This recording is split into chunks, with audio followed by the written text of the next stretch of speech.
Welcome, स्वागत है आप सभी का। तो आज का अपना जो सेशन होगा जिसके अंदर अपने हिमाचल प्रदेश का एक क्वेश्चन पेपर हल करने वाले हैं और इसका जो कोड है वो 394 है, यानी कि 394 रहेगा। हिमाचल वाले जितने भी कैंडिडेट हैं, अगर आप लोग हिमाचल की स्पेशल तैयारी करना चाहते हो, हिमाचल कोई भी वैकेंसी आए टेक्निकल लाइन की ITI के बेस के ऊपर, तो आपको कोर्स मिल जाएगा। इसके लिए आपको ऐप को डाउनलोड करना पड़ेगा जिसका लिंक डिस्क्रिप्शन में मिल जाएगा। इसके साथ साथ आपकी जो है बुक आएगी, आपको बुक मिल जाएगी हिमाचल प्रदेश की स्पेशल। तो आइए सेशन को हल करते हैं। कोई भी अगर जानकारी अगर आपको चाहिए तो आपको जो थंबनेल के अंदर जो दिया गया नंबर वहाँ से आप लोग कर सकते हो। पहला क्वेश्चन आपको दे रखे इनमें से कौन सा वाट के समान नहीं है। तो देखो, वाट जो पावर होगा तो P बराबर होगा W/T। तो W का बनेगा जूल और समय का बनेगा सेकंड, मतलब पहला सही है। दूसरा अगर आप लोग देखें एम्पियर, एम्पियर होगा I और ये होगा V। तो P बराबर के भी I/V नहीं होगा, तो आपका आंसर यहाँ B होगा। इसके अलावा देखो I का स्क्वायर बनेगा इंटू बनेगा ओम इसका, इसी तरीके इसका बनेगा IV इंटू I। तो पावर के बाकी तीन फार्मूले होंगे लेकिन B ऑप्शन आपका रहेगा करेक्ट, जो इसका गलत आंसर है। तो इस क्वेश्चन का B रहेगा। अगला सवाल दे रखा है किसी परिपथ में दो असमान प्रतिरोध समांतर में हो तो क्या होंगे। तो देखो, दोनों में धारा समान हो जाएगी, ये गलत बात है। उच्चतर प्रतिरोध में उच्च धारा हो जाएगी, ये भी गलत आंसर है। प्रत्येक के आर पार विभव समान होगा, बिल्कुल सही है। निम्न प्रतिरोध में निम्न चालकता होगी। देखो, निम्न प्रतिरोध में धारा ज़्यादा जाएगी तो उसकी कंडक्टिविटी जो होगी वो G की वैल्यू जो होगी वो ज़्यादा होगी। तो यहाँ अगर आप लोग देखें तो धारा अलग अलग होती है लेकिन विभवांतर समान होगा, तो ये आपका जो करेक्ट आंसर होगा वो C आएगा। अगला सवाल है कंडक्टेंस। कंडक्टेंस की यूनिट आपसे पूछा गया। कंडक्टेंस जो होगा वो G होगा, G जो होगा 1/R होगा और 1/R जो होगा वो mho होगा। तो आपका यहाँ राइट आंसर क्या हो जाएगा, D हो जाएगा।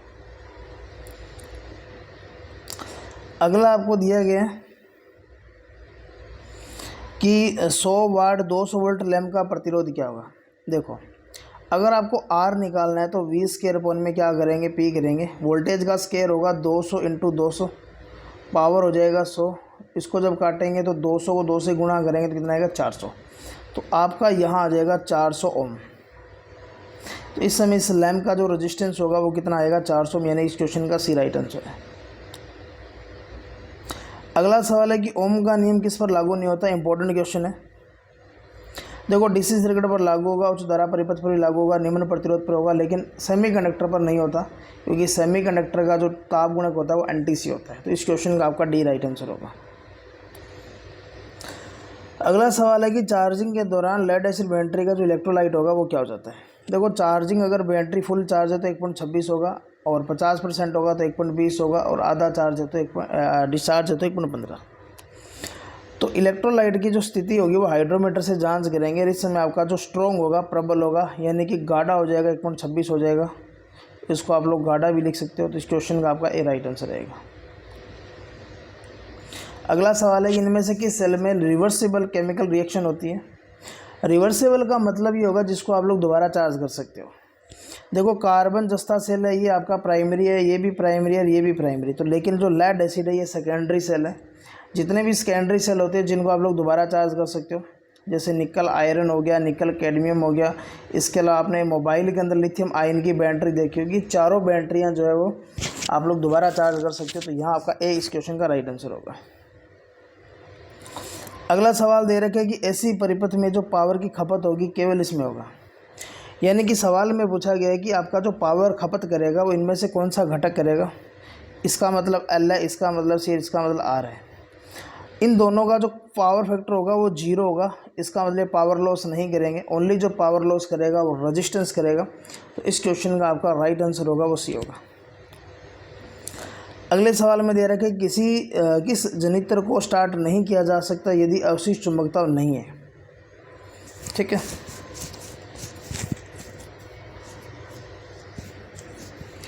देखो, जो श्रेणी जनित्र जो होता है, इसके अलावा आपके पास शंट जनित्र होगा।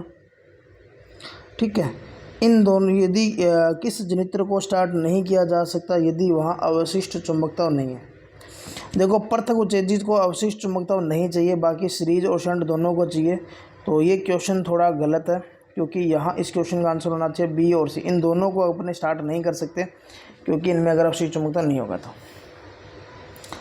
अगला सवाल है कि तार बनाने के लिए किस पदार्थ का उपयोग किया जा सकता है। Which of the following making cable. देखो केबल अगर नॉर्मली अगर आप लोग देखें तो कॉपर का इस्तेमाल किया जाता है, और जो एल्यूमिनियम जो होता है ओवर हेड लाइनों में ज़्यादा इस्तेमाल किया जाता है। तो यहाँ आपका आंसर जो होगा वो भी होगा। अगला सवाल दे रखा है कि जो पावर लॉस होगा, शक्ति क्षय होगा, शुद्ध संधारित्र में क्या होगा।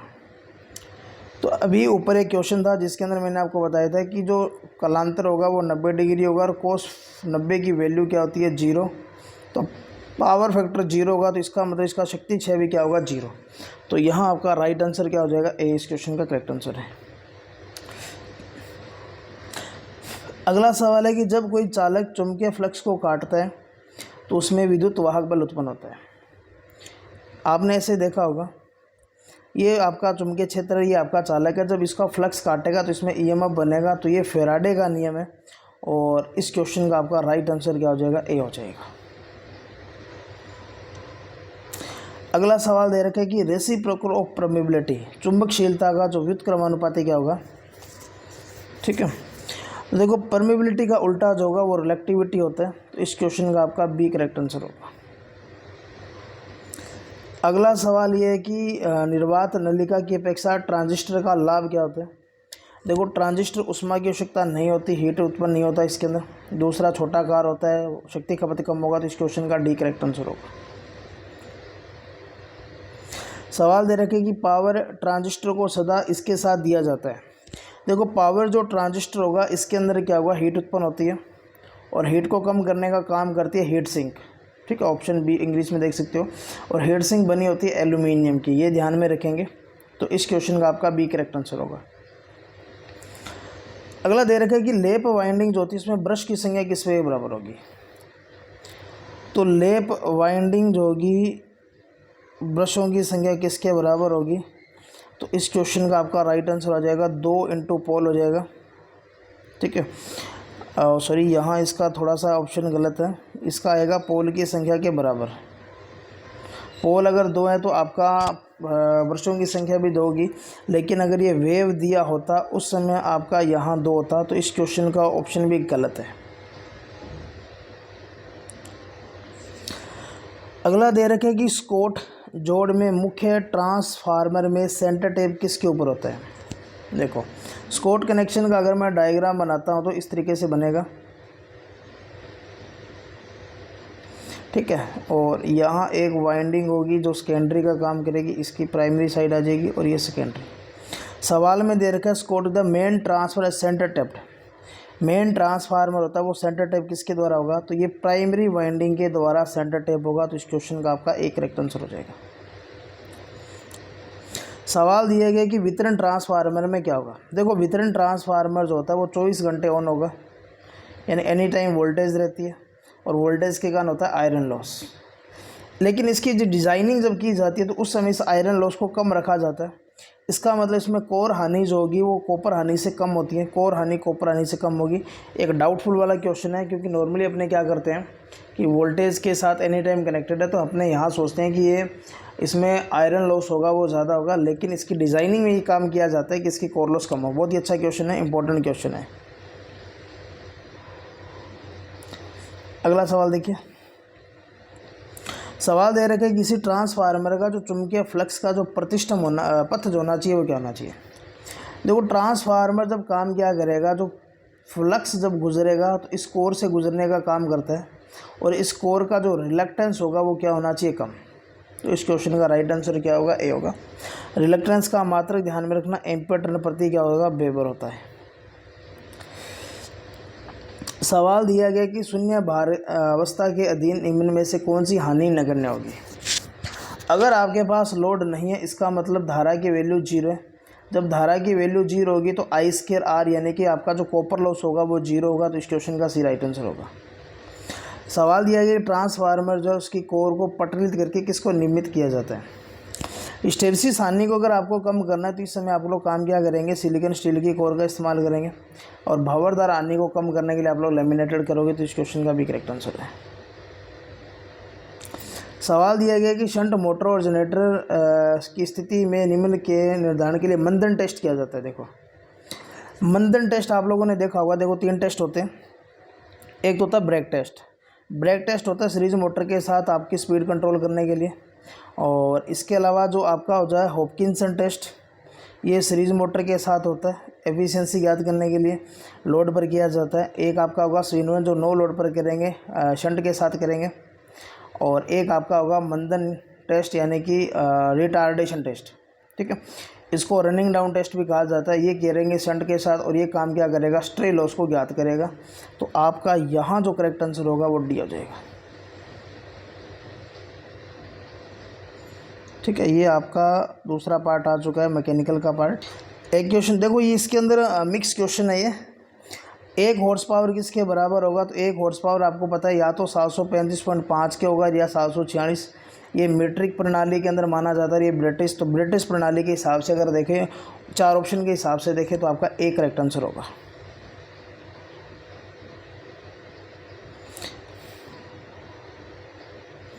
इसके बाद में देखिए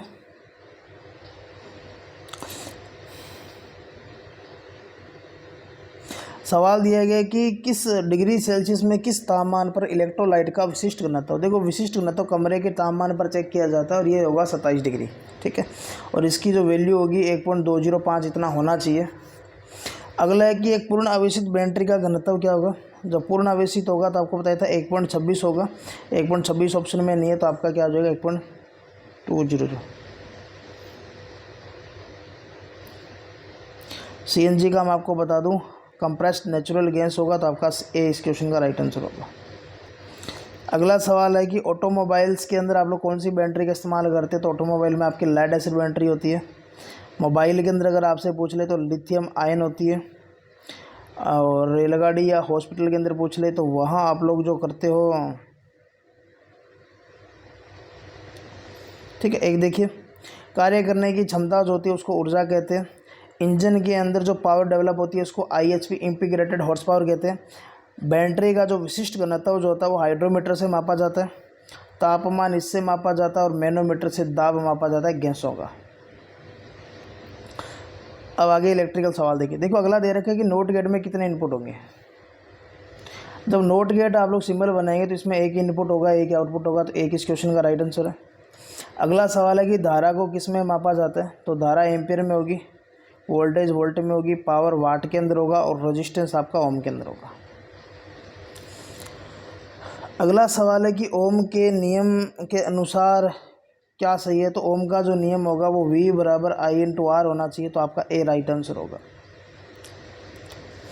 सवाल दिया गया कि विद्युत के तार से चिपके व्यक्ति को कैसे दूर करेंगे।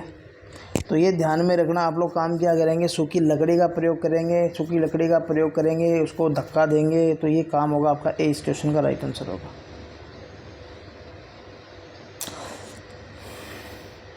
सीजीएस प्रणाली में तोल जो होता है, मास जो होता है, वो वेट जो होगा वो ग्राम के अंदर लिया जाता है।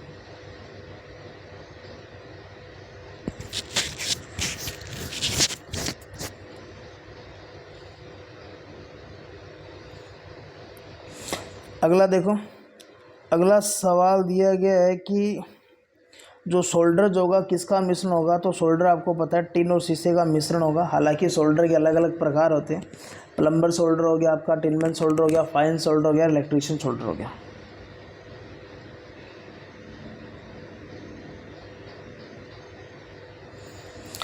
अगला देखो, अगला दे रखा है कि चालक का जो प्रतिरोध होगा लंबाई से कैसे संबंध रखते हैं। R बराबर जो होगा ρL/A में ए होगा। इसका मतलब रेजिस्टेंस लंबाई के समानुपाती चलेगा। बी इस क्वेश्चन का राइट आंसर है। अगला है कि तांबे का गलनांक और एल्यूमिनियम का गलनांक पूछा है। तांबे का 1083 होगा, एल्यूमिनियम का 660 होगा। इस क्वेश्चन का ए राइट आंसर है। अगला देखो कि ओवरहेड लाइनें के अंदर किस धातु का प्रयोग करते हैं। तो ओवरहेड लाइनों के अंदर ACSR कंडक्टर का यूज़ करते हैं। एल्यूमिनियम कंडक्टर स्टील रेनफोर्स्ड, तो एल्यूमिनियम का चालक होगा, स्टील से इसको प्रबलित किया जाता है। तो एल्यूमिनियम और स्टील दोनों का इस्तेमाल किया जाता है। अगला है कि सॉलिड स्टेट रिले, इनका सभी के अंदर इस्तेमाल करेंगे। सवाल दिया गया कि लेड एसिड बैटरी के टर्मिनल किसके बने होते हैं। तो लेड एसिड बैटरी के टर्मिनल जो होंगे वो कॉपर के बने होंगे, तो इस क्वेश्चन का सी राइट आंसर होगा। ट्रांसफार्मर पूछा गया किस सिद्धांत पर काम करेगा।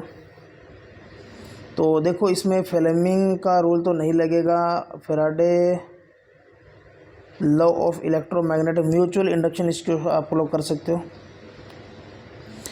अगला है पी प्रकार के अर्धचालक में बहुसंख्यक और अल्पसंख्यक। देखो पी का मतलब होगा पॉजिटिव, और होल जो होता है वो पॉजिटिव होता है, जिसको क्वार्टर भी कहा जा सकता है इंग्लिश के हिंदी के अंदर।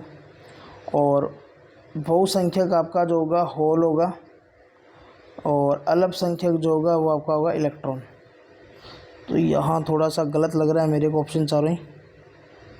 तो बहुसंख्यक आएगा आपका क्वार्टर और अल्पसंख्यक आएगा इलेक्ट्रॉन। तो ये ऑप्शन गलत है चारों ही। अगले सवाल में दिया गया है कि जो स्टोरेज बैटरी जो होती है, स्टोरेज बैटरी लेड एसिड के बारे में बात हो रही है, और वोल्टेज कितनी देगा सिंगल सेल। तो देखो सिंगल सेल होगा वो लगभग 2 वोल्ट देता है। ईएमएफ अगर आपसे पूछ ले तो लगभग 2.2 वोल्ट होगा। टर्मिनल वोल्टेज अगर आपसे पूछ ले तो 2 वोल्ट के आसपास होती है।